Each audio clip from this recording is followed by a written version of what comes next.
My name is Jimmy Hatch. I retired as a senior chief in the U.S. Navy in the SEAL teams. I did 1 in Bosnia, 3 in Iraq, and 3 in Afghanistan. Part of my service, I was a canine handler in multiple combat missions. The way that we determine which types of dogs or which dogs we'll actually take with us on our missions isn't altogether different from the way people are selected in SEAL training or other types of military training.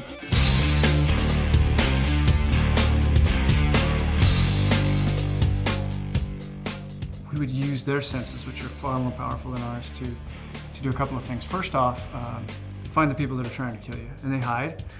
They hide in ditches, they hide in culverts, they hide in the fields, and they wait for you. Or in the home, under a bed or behind something. The dog will let you know way ahead of time that there's somebody in that room.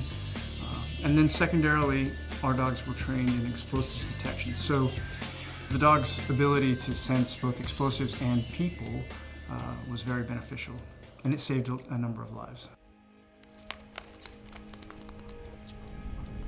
One of our trainers selected Spike, and so I met him here in the States, and I was scared to death of him. I knew I was going to work that day to meet my attack dog, and I went to the store and bought a handful of Slim Jims.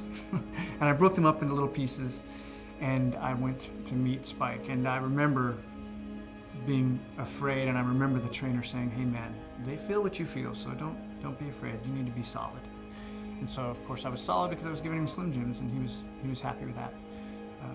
And after that, I spent as much time as I could with him. And through those training scenarios, just like with humans, you build a bond, and we got to be very close, and I was very fortunate in that regard, and I think Spike was as well.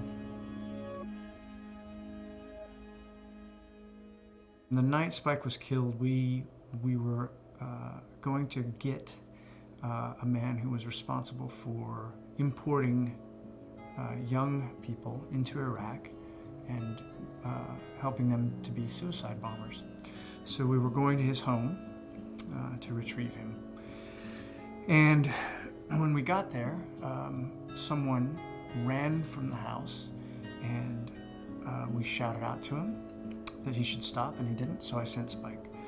And Spike, of course, caught him relatively quickly, and when he did, the man, he fell on top of Spike, and he held him down, and I started putting bullets in the back of the man, and one of the bullets went through, hit a bone, I guess, in the enemy, and it went through Spike's lungs. So the man rolled off of Spike. He was still alive, and Spike turned and was stumbling back towards the man to re-engage him. And I said to one of the guys next to me, I said, "Man, I think he broke his leg." And he said, "No, Jimmy, he's really hurt." So I threw Spike on my shoulder, and I ran back to the initial staging point where we had the medics. And when I felt him, take his last breath on my shoulder, and in a sense, I killed him, my dog, and it's a difficult thing to live with, but I think by pushing through feel sorry for myself and try to change things I can't change, I'll use that energy to try to help other dogs on Spike's behalf. His drive was incredible. He had a bullet through his lungs, and he was trying to fight. So I think that's a good example for me. I hope I have half the drive that dog had.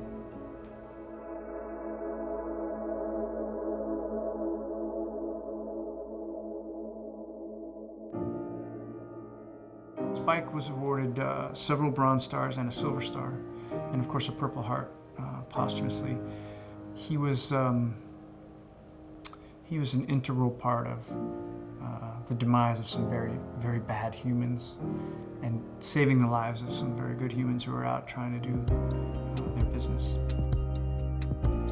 I didn't really know how much the dogs were used domestically, and I came to find out that they're not well funded. The military is well funded until the dog retires, and then it's kind of a toss-up. Maybe the person that was with the dog will keep the dog, but sometimes that can't be the case. And so I was compelled by Spike, who had incredible drive to start an organization to help.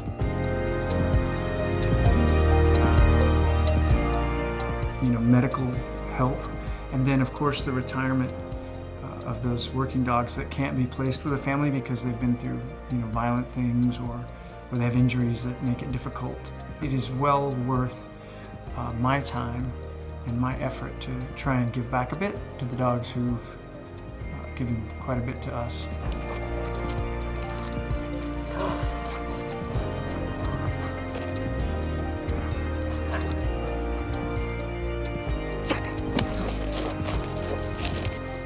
After I was injured, I couldn't move around well, and I called a friend of mine who was a canine police sergeant in Indianapolis, and I asked him if he had any dogs that were ready to retire or that needed a home. And he said he did have a dog, and his name was Tomac, and that he had cancer. So we brought him home. He could have lived a week. Fortunately, he's still alive. We did the chemotherapy, which was successful, and he became part of our family. And I think his path and mine crossing is beneficial for both of us. I'm Jimmy Hatch, and I'm very grateful for the opportunity to be here. And I'm very grateful to accept this award on behalf of the dogs who've done so much for us.